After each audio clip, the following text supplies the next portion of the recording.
Acompáñenme, hermanos, vamos a leer Santiago capítulo 5 y vamos a estar en un solo versículo, uno solo, el versículo 12. Y dice así: y sobre todo, hermanos míos, no juréis, ni por el cielo, ni por la tierra, ni con ningún otro juramento. Antes bien sea vuestro sí, sí, y vuestro no, no, para que no caigáis bajo juicio. Historiadores aseguran de que hubo un momento en que la cultura occidental se distinguía de las otras culturas porque había un consenso convencional de que todos debían de decir la verdad siempre. Hubo un tiempo en donde la verdad era valorada como tal y la búsqueda era sobre la verdad, sobre conocer la verdad, leer la verdad, hablar la verdad, vivir la verdad. Pero lamentablemente hoy no es así. La mentira actualmente es aceptada como una virtud, en donde un estudio llevado a cabo por unos científicos de las universidades de Oxford, de Aalto en Finlandia y de la Universidad Nacional Autónoma de México, afirman que las mentiras piadosas y las mentiras pequeñas, como ellos lo llaman, son buenas para la sociedad. En el estudio ellos dijeron, ocupando un modelo matemático y estadístico, concluyeron que las mentiras piadosas o las mentiras pequeñas son necesarias, dicen ellos, para la formación y la consolidación de las comunidades. Esto está lejos muchísimo de la verdad. Pero hoy en día este estudio es un reflejo de que la mentira realmente ahora se considera una virtud. De tal manera que ellos dicen que para que una sociedad y una familia crezca y se conforme como tal, es necesario mentir. Realmente este estudio lo único que demuestra es que hay una crisis con la verdad a nivel mundial. Y esta crisis de la verdad realmente siempre ha atentado a la iglesia, si vemos la historia. De hecho, en el tiempo de Santiago, que es la carta que estamos estudiando, existía entre los judíos, fíjese bien, primero entre los judíos, no en el cristianismo, primero en el judaísmo, existía un sistema de juramento usado para ocultar las malas motivaciones de una persona y así mentir de manera justificada. Este sistema de juramentos consistía en que ellos decían: si usted jura por Dios e incumple, usted peca. Pero si tú juras por algo que no sea Dios, cualquier cosa, entonces aunque tú la incumplas, no estás incumpliendo, no estás pecando, no estás mintiendo, no se considera mentira. Cuando ellos establecieron este sistema, los rabinos de aquel momento, entonces ellos comenzaron a jurar por cualquier cosa, por una casa, por el templo, por el cabello de una persona, y luego incumplían porque es lo que ellos siempre habían querido hacer. De hecho, hay documentos históricos donde demuestran que ellos, el mismo Josefo y otros más, dicen de que ellos mentían y ocupaban este sistema de juramento porque para ellos menospreciaban tanto a los gentiles que ellos decían: con ellos no podemos practicar la palabra santa de Dios, así que no vamos a jurarles por Dios, sino que vamos a jurar por otra cosa, cuando en el fondo lo único que querían era engañarnos. Así, lamentablemente, esta práctica de mentir, pero no decir mi motivación, que yo te quiero mentir, yo te voy a engañar, sino que yo te voy a jurar para que estés tranquilo, esta práctica realmente se llevó a la iglesia, porque cuando estos judíos comienzan a convertirse, estas mañas les acompañaron.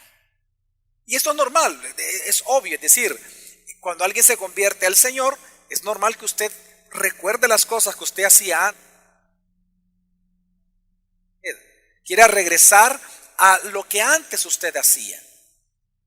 Pero encontramos entonces que la iglesia comienza a ocupar este sistema de juramentos.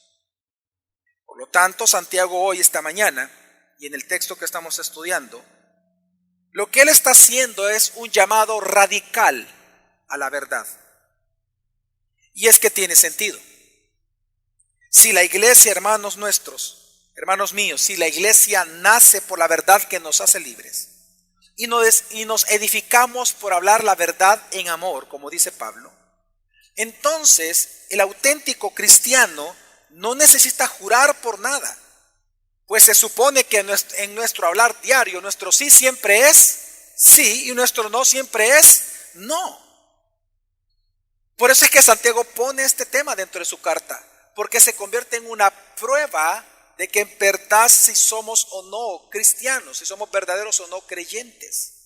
La prueba es nuestro hablar, que es algo que ya hemos visto que Santiago viene en toda la carta desarrollando la forma en que usamos nuestras palabras, porque recuerde, de la abundancia del corazón, así habla la persona. Así que en este texto, en este único versículo, nosotros vemos tres partes que componen este llamamiento a la verdad que está haciendo Santiago. La primera de ellas, vamos a ver, es la restricción que él pone. La segunda es la instrucción que Dios entrega. Y número 3, el motivo de ambas. Así que vamos a ver en primer lugar la primera parte, y es la restricción. Y dice así el versículo una vez más al inicio: y sobre todo, hermanos míos, no juréis, ni por el cielo, ni por la tierra, ni con ningún otro juramento. Esta frase, sobre todo, hay que aclararla porque pareciera ser como que el tema más importante de toda la carta es este, por la frase está sobre todo. Pero realmente la palabra significa pero ahora, es decir, que él va a cambiar radicalmente el tema que predicamos la semana pasada y ahora va a introducir un nuevo tema. Y este tema es no jurar por nada en absoluto, no jurar. Entonces, interesante que dice, y por tanto, o por sobre todo, y luego dice, hermanos míos. Una vez más vemos acá Santiago dirigiéndose a los cristianos, es una carta para la iglesia, pero a la vez vemos nosotros una actitud de compasión. Vemos en sus palabras, en su conclusión, él ya va concluyendo su carta, por lo tanto, en este cierre que él está haciendo, vemos el amor y la compasión que Santiago tiene, después de exhortarlos muchísimo, la compasión que tiene para que ellos vivan para el Señor. Este versículo es bien importante porque lo que él está buscando muy probablemente es animar a los auténticos cristianos a hablar siempre la verdad.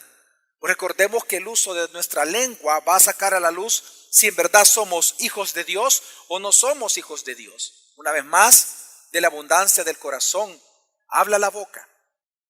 Y luego entonces él dice, no juréis ni por el cielo, ni por la tierra, ni con ningún otro juramento. ¿Qué es jurar, hermanos?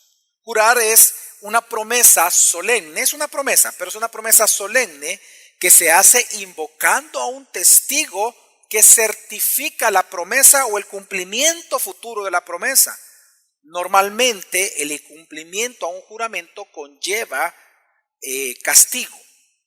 Así que, ¿qué es un juramento? Juramento es prometer algo, pero se le dice juramento porque lo que usted hace es invocar a un testigo de que certifica, no solamente que usted está prometiendo algo, sino que él está certificando de que usted va a cumplirlo en el futuro. Entonces, no vamos a negar, hermanos, porque hay que aclarar a qué se refiere Santiago con no juréis ni por el cielo, ni por la tierra, ni con ningún otro juramento. Los judíos practicaban el juramento y otras sociedades y otras culturas de la época practicaban los juramentos en el momento en que no habían contratos escritos. Entonces el juramento era importante porque se traía un testigo de que en este convenio comercial, por ejemplo, las partes se iban a respetar. Así que de alguna manera se convirtió en algo normal y muchas veces era necesario el juramento. Pero incluso el juramento en la Biblia, recordemos que fue un invento de Dios. Cuando Dios, por ejemplo, usted recordará, le da la promesa a Abraham de que le daría descendencia y que su descendencia sería bendita por sobre toda la tierra y traía bendición a toda la tierra, lo que hizo Dios es jurar por sí mismo a Abraham. Claro, al no haber alguien más grande que Dios, Dios jura por sí mismo, porque Él es lo más grande que existe. Por lo tanto, vemos nosotros de que Dios mismo, por misericordia, y lo dice el autor de Hebreos, que Dios jura por sí mismo cuando Él da una promesa, pero el autor de Hebreos es espectacular porque Él dice, Él no lo hace porque Dios necesita jurar algo a nosotros. Él lo hace, dice el autor de Hebreos, porque somos nosotros los que necesitamos por nuestras dudas ver el juramento de Dios. En todo caso, dice el autor de Hebreos, y esta es la palabra que ocupa, lo hace por misericordia a nosotros. Así que Dios establece el juramento en la Escritura.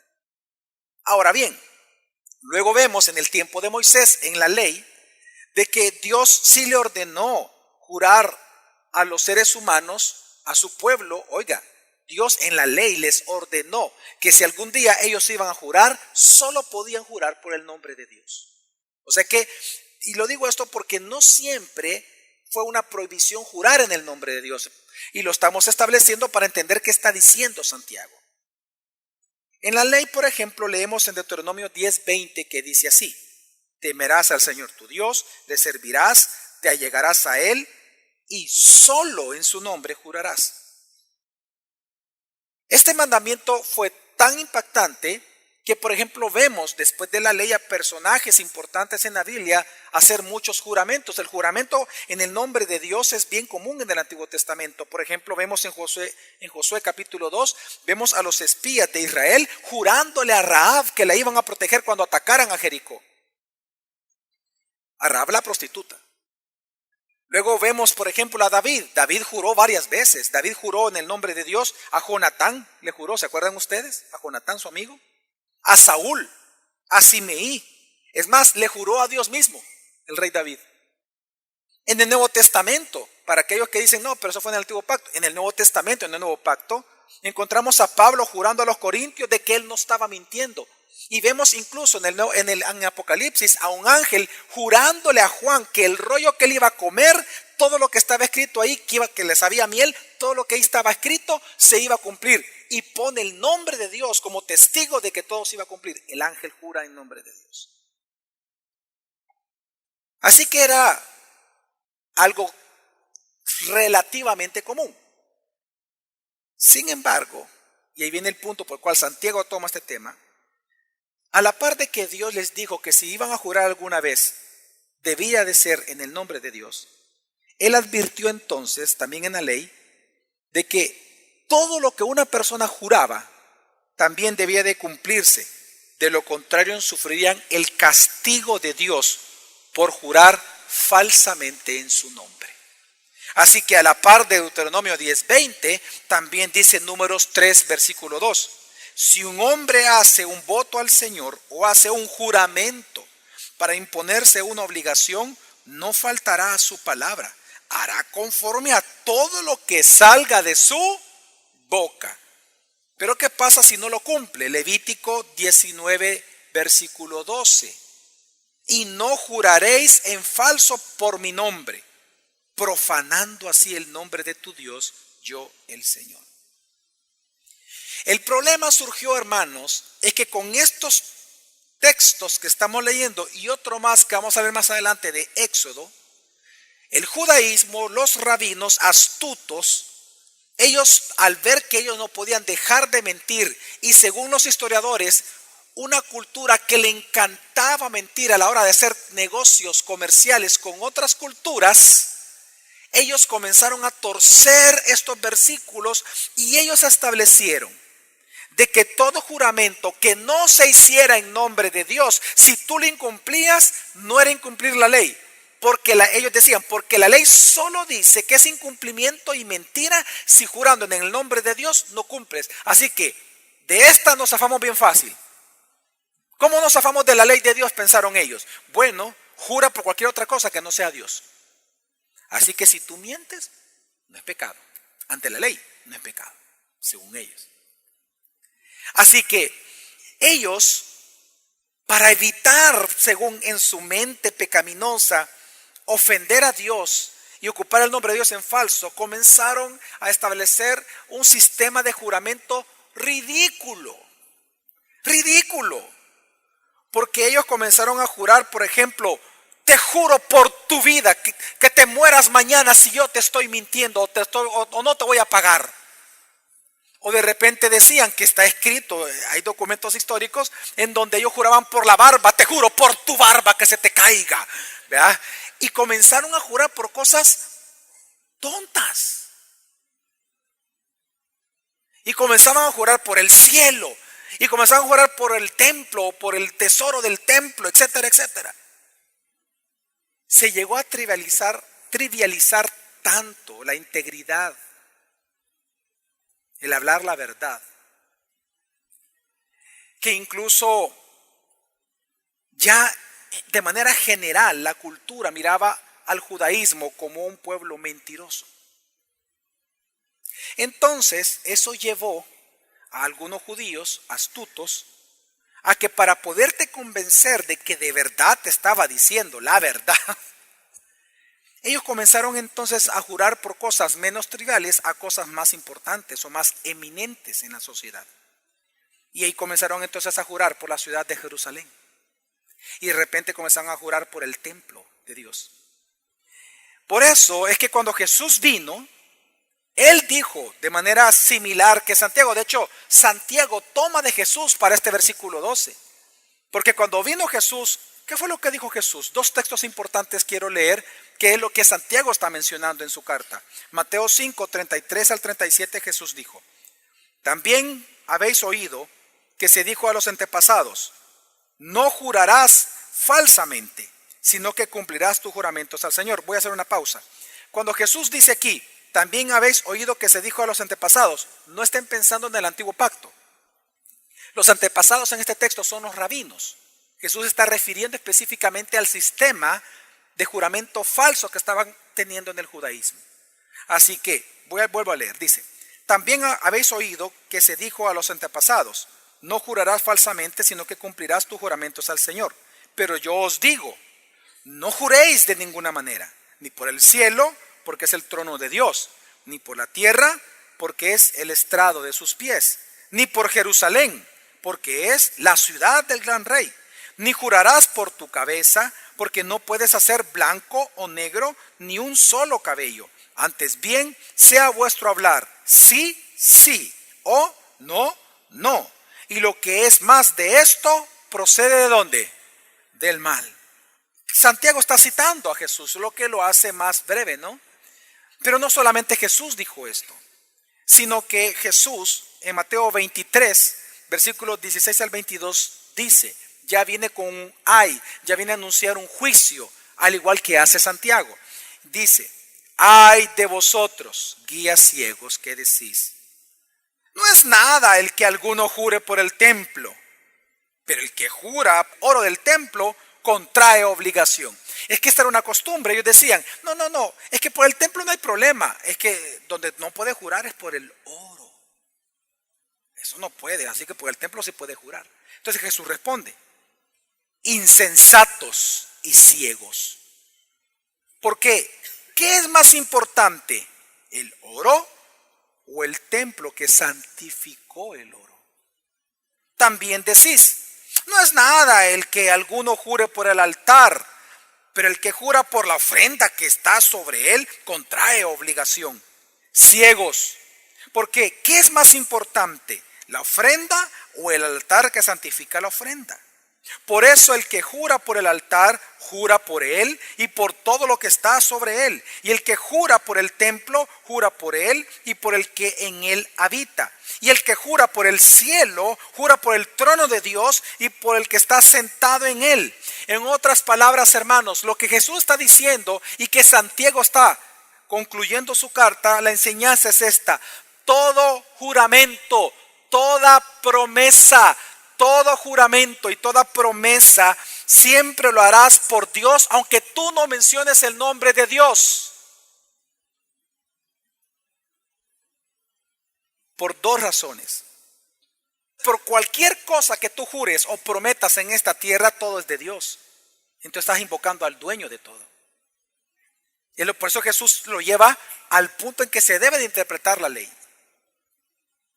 Y en segundo lugar, tú estás invocando a Dios cuando tú prometes algo y juras algo, porque Él es lo más grande que existe.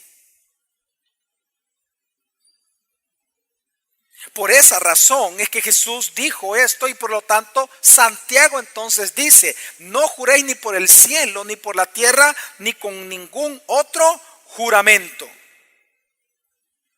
Porque hermanos, te voy a explicar cuál es el peligro y cuál es el riesgo y lo arriesgado en general que es en sí el jurar o el prometer cualquier cosa. Cada vez que tú estás jurando o prometiendo, lo que tú estás haciendo es poniendo a Dios de testigo de lo siguiente.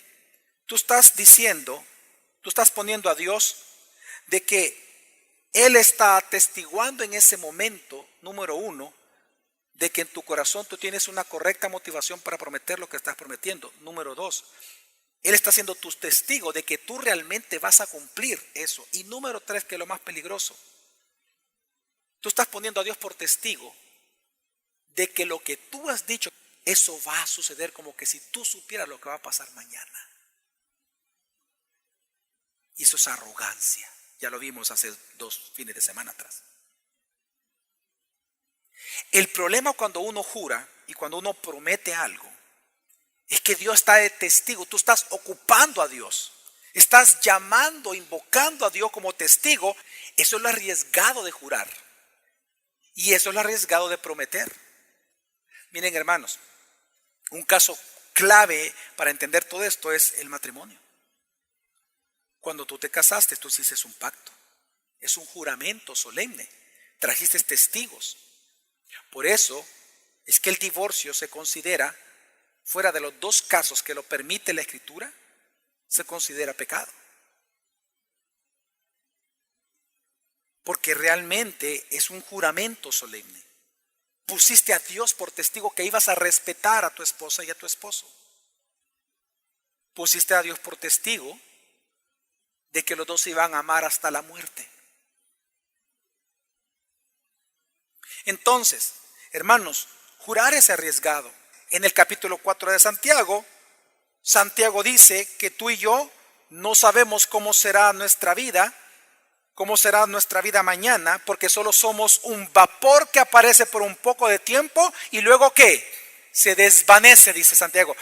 Si nosotros no tenemos el control o el poder de controlar lo que va a pasar en el futuro, ni tenemos el poder de evitar pecar, entonces cada vez que tú juras, estás jurando en falso, porque tú no sabes lo que va a pasar mañana. Por eso Eclesiastés, capítulo 5, versículo 5 al 6 dice, es mejor que no hagas votos, o sea, es decir, es mejor que no prometas nada, a que hagas votos y no los cumplas. No permitas que tu boca te haga pecar y no digas delante del mensajero de Dios que fue un error. ¿Por qué ha de enojarse Dios a causa de tu voz y destruir la obra de tus manos? Exactamente el tema de Santiago. No jures, no prometas por nada. Porque cuando incumplas vas a tener que venir delante del mensajero de Dios, es decir, delante del cristiano, delante del pastor, delante de la autoridad, delante del discipulador, delante de tu líder, delante de tu jefe, delante del médico, delante de tu esposa, delante de tus hijos. Y vas a tener que decir, fue un error, fíjate. Pero lo que las personas se olvidan es que hay un juicio.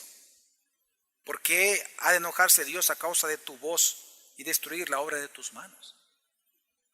Hay un castigo involucrado, que es lo que hay que temer.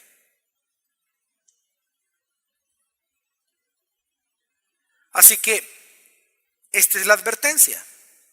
No juréis por nada. Ni por el cielo, ni por la tierra, ni por nada, porque todo es de Dios.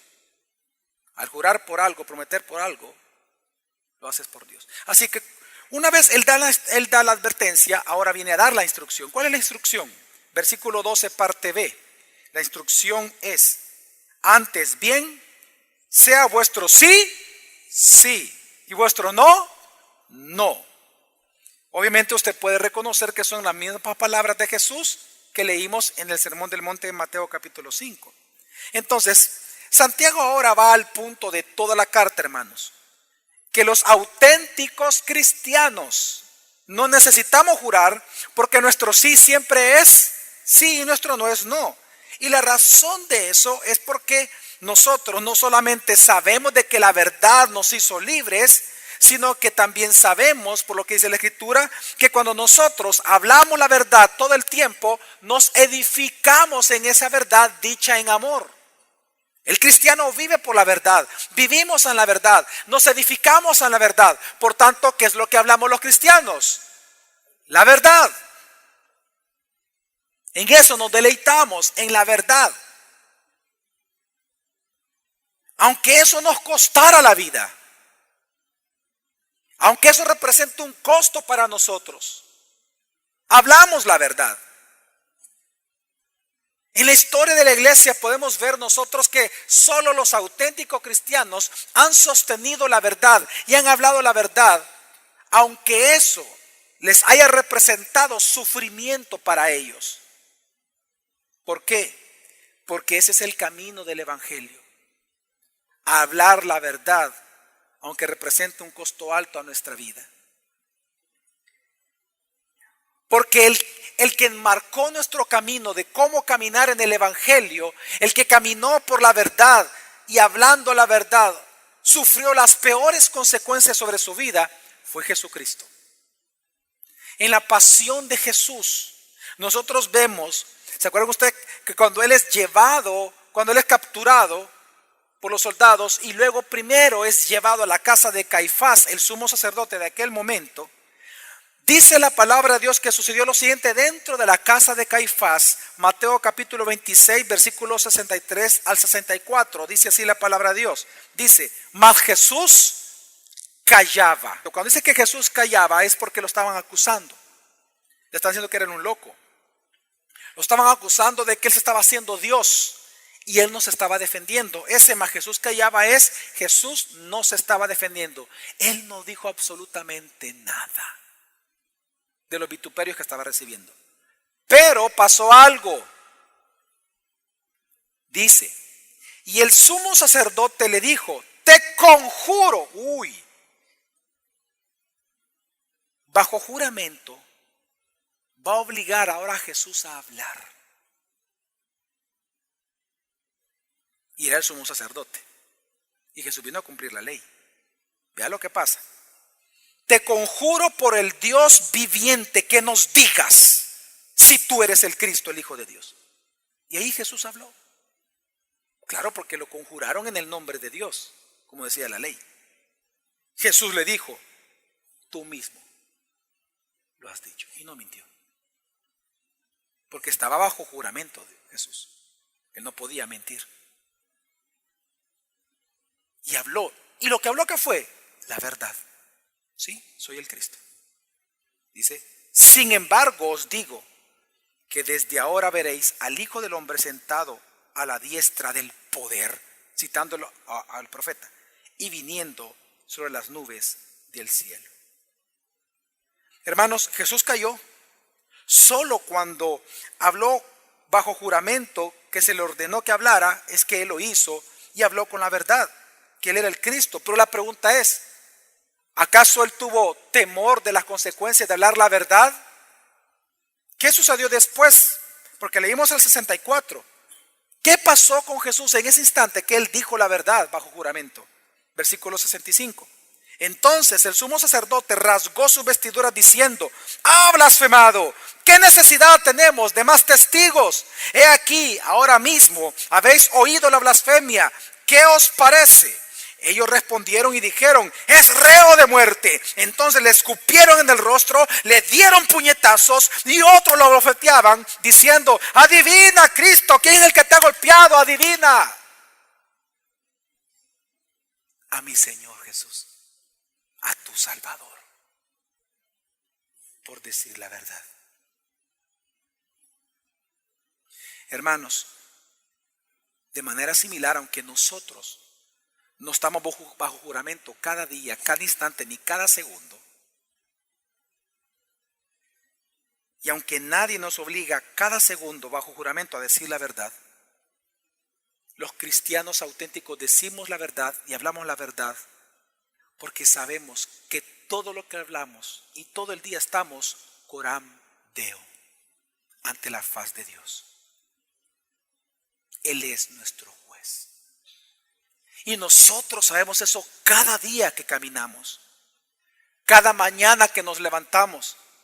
En cada respirar, nosotros respiramos delante del rostro de Jesucristo. Por lo tanto, aunque no estemos bajo juramento legal oficial, estamos delante del juez. Por lo tanto, todo lo que decimos, lo decimos con verdad, porque Él es el juez. Porque la Biblia dice que de toda palabra ociosa rendiremos cuenta. Por eso es que los cristianos no necesitamos jurar, porque nosotros todo el tiempo estamos delante de Dios y Él nos observa. Sabemos que los cristianos sabemos que cuando hablamos la verdad, honramos a Dios y vindicamos la obra de Cristo en la cruz. Pero también sabemos que cuando mentimos, honramos al diablo y negamos la obra de Cristo delante de quienes se supone predicamos el evangelio. Así que, hermanos, los auténticos cristianos procuramos todo el tiempo que nuestro sí sea sí y que nuestro no sea no, porque esa es la forma de hablar de alguien que camina en el auténtico evangelio. Si tu sí no es sí y si tu no no es no, y eso es continuamente, permanentemente, entonces muy probablemente, posiblemente, no eres un auténtico cristiano. Porque el auténtico evangelio nos lleva a vivir que nuestro sí sea sí y que nuestro no sea no. Porque ese es el camino que nos dejó nuestro Salvador y Redentor Jesucristo. Es bien triste que aquí en El Salvador por eso a los cristianos ya no les creen. Porque lamentablemente, por las mentiras que hay dentro de la iglesia cristiana evangélica, se cumple aquello que dice Romanos: por causa de vosotros el nombre de Cristo es vituperado delante de los gentiles, dice, citando al profeta.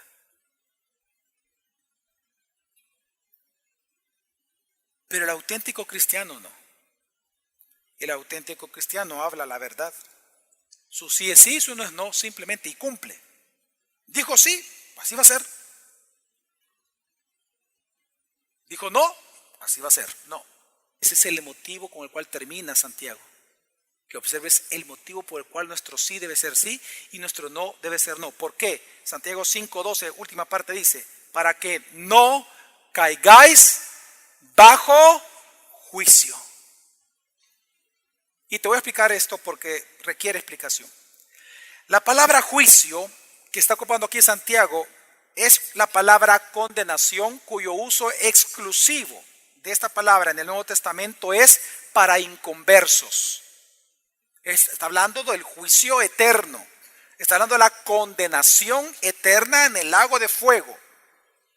Pero como este texto, este versículo lo comenzó diciendo: hermanos míos, tenemos que entender que él está haciendo una aplicación de esta palabra a los creyentes. Así que hay dos sentidos en el cual este texto, esta parte que dice para que no caigáis bajo juicio, se aplica a los cristianos. Primero de ellos es como disciplina de Dios a sus hijos. Lo que está advirtiendo Santiago es que hasta el día de hoy al que Dios ama, hermanos, disciplina. Y tú y yo tenemos que tener temor a Dios por su disciplina. En el Antiguo Testamento vemos que Éxodo 27 dice: no tomarás el nombre del Señor tu Dios en vano. ¿Por qué? Porque el Señor no tendrá por inocente al que tome su nombre en vano. Y esto es algo que sucede ya en el Nuevo Pacto. Tenemos que temer la disciplina de Dios, hermanos. Y el ejemplo clásico e importante es el caso de Ananías y Zafira en Hechos capítulo 5, versículo 4. Del 1 en adelante. Fíjese bien, ya la iglesia había comenzado. El nuevo pacto había sido inaugurado. El reino de Dios había sido inaugurado en la tierra. Jesús ya había venido, Él ya estaba en el cielo y su Espíritu Santo enviado. La iglesia ha comenzado. Pero sucedió un día Que viene entonces Ananías es un nombre masculino, Zafira era la esposa de Ananías. Ananías viene y le promete a la iglesia a través de los apóstoles que ellos iban a vender, por necesidades que tenía la iglesia, ellos iban a vender un terreno de su propiedad y el dinero lo iban a entregar a la iglesia de manera íntegro, el valor total del terreno. Porque eso iba a servir para los proyectos de su iglesia local, la iglesia de Jerusalén. Pues resulta que viene Ananías, vende el terreno y se pone de acuerdo con su esposa al ver que le pagaron buen dinerito y dijeron: solo vamos a dar una parte a la iglesia. De todas maneras, mira, Zafira, ellos no saben de cuánto se ha vendido, así que vamos a dar una parte. ¿Ok? Prometieron e incumplieron. Una promesa simple. Entonces, lo que sucedió fue que el Espíritu Santo le habló a Pedro cuando ellos entregaron el dinero. Y entonces Pedro le dice: ¿por qué, Ananías? ¿Por qué le mentiste al Espíritu Santo? Y en ese contexto llegamos al versículo 4. En el 4 dice, sigue hablando Pedro y dice: mientras estaba sin venderse, ¿no te pertenecía el terreno? Y después de vendida, ¿no estaba bajo tu poder? ¿Por qué concebiste este asunto en tu corazón? Y viene el punto: no has mentido a los hombres, sino ¿a quién? ¿Acaso Ananías hizo un juramento solemne y le dijo: he aquí, yo conjuro, yo pongo por testigo a Dios que voy a dar a la iglesia lo que he prometido? ¿Él hizo todo eso? No. Eso fue lo que él hizo. Prometió. Pero el principio lo que dice es: cuando tú prometes algo, no se lo prometiste a la persona. Como cristiano, se lo prometiste a Dios. Entonces, ¿qué hizo Dios? Lo mató en el instante. Ananías cayó muerto. 3 horas después, dice el texto, llegó Zafira. Y entonces Pedro le hace una pregunta y ella mintió porque cubrió al esposo en su mentira. Sí, es que esa es la cantidad que se entregó. Aquí todos lo estamos entregando. Y entonces, por haber mentido, ella también muere. Disciplina de Dios. Hermanos, mentir a un hijo de Dios, al no cumplir un juramento, una promesa que le has hecho a un hijo de Dios, es mentirle a Dios mismo. Hoy en día nosotros los cristianos cometemos muchas mentiras. No estoy diciendo, no toda enfermedad que sufrimos los cristianos es producto de nuestro pecado. Ojo, no toda enfermedad que nosotros sufrimos es producto del pecado. Ni todo pecado con que pecamos produce enfermedad tampoco. ¿Ok? Pero hay veces que hay enfermedades que sí son producto de nuestro pecado. ¿Por qué menciono esto? Porque posiblemente varias enfermedades o situaciones que tú pudieras estar viviendo es por la manera en que tú vives, no con verdad, sino con mentiras todo el tiempo. Pudiera ser. El ejemplo está ahí. Hermanos, ¿de qué forma tú le has mentido a Dios? A través de tu familia, piensa. ¿De qué forma tú le has mentido a Dios? A través de tu trabajo. ¿De qué forma tú le mientes a Dios? A través de la iglesia. Así que cuando Santiago dice esta frase, bajo juicio, una aplicación es que hay que temerle a la disciplina de Dios. Pero en segundo lugar, también cuando dice para que no caigáis bajo juicio, también se aplica como una prueba de ser un auténtico cristiano. Obviamente que ese es el tema de toda la carta de Santiago. Nuestro sí es sí y nuestro no es no, porque esa es una prueba fuerte de que alguien es auténtico cristiano o no. Porque dijo Jesús en Mateo 12, un texto que no he leído aún. Mateo 12, 36 y 37, Jesús dijo: y yo os digo que de toda palabra vana que hablen los hombres, darán cuenta de ella en el día del juicio. Porque por tus palabras serás justificado y por tus palabras serás condenado. Tus palabras son una prueba fidedigna, fiel. Si tú eres un buen árbol o eres un mal árbol. Si eres un cristiano auténtico o un falso creyente. Que Dios nos libre de vivir en la mentira. Que nuestro sí sea sí, nuestro no siempre sea no. Vamos a orar.